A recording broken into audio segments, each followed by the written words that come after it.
Bonjour et j'espère que vous allez bien. Alors, dans cette vidéo, nous allons voir comment vous pouvez utiliser le nouveau nœud qui s'appelle Active Camera et qui a été ajouté à la version 4.1 de Blender. Donc, si vous voyez, je suis même en train d'utiliser la version 4.1 de Blender.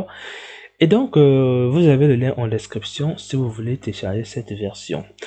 Maintenant, comment réagit le nœud Active Camera? Donc, je vais déjà vous le montrer. Donc voici le nœud Active Camera que nous allons voir dans cette vidéo comment l'utiliser. C'est justement ici. Alors vous allez remarquer que ça c'est la caméra qui est active. Quand je déplace, vous voyez bien que la résolution change, mais quand je prends cette caméra, la résolution ne change pas.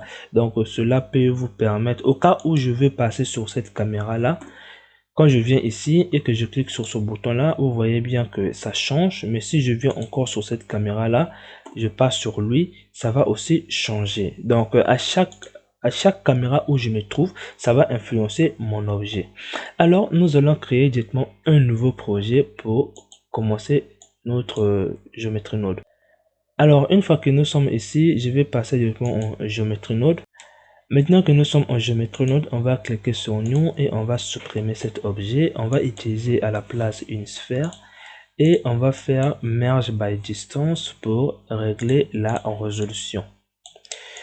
Ok, maintenant qu'on vient d'ajouter les deux nœuds, nous allons simplement venir dans Input Scene et vous avez justement le nœud Active Camera ici. Je vais le ramener ici. En fait, ce nœud là va être uniquement utilisé avec l'autre nœud qui s'appelle Object Info. Donc faites très attention, la couleur là c'est la couleur des objets. Alors pour ce faire, nous allons venir donc on va simplement tirer, on va écrire objet et là objet info. Alors nous allons tirer ici, faire add vecteur, donc je sais pas si c'est vecteur mat comme ça, et nous allons prendre longueur. Ensuite, nous allons venir ici faire encore add pour essayer de régler la vitesse auquel la résolution va changer. Ensuite, on le met justement ici et ça disparaît. Donc, on va justement mettre une division et on va l'augmenter. Donc, comme ça. Alors là, si je passe en vue caméra et que je me rapproche, je clique sur ce bouton là et que je fais comme ça, vous pouvez voir la résolution change. Maintenant que nous sommes ici, vous allez remarquer une chose. Quand je bouge mon objet, ici, vous voyez bien que ça change. Mais quand je duplique cette caméra là et que je bouge, vous voyez bien que ça ne change pas. C'est parce que cette caméra n'est pas active.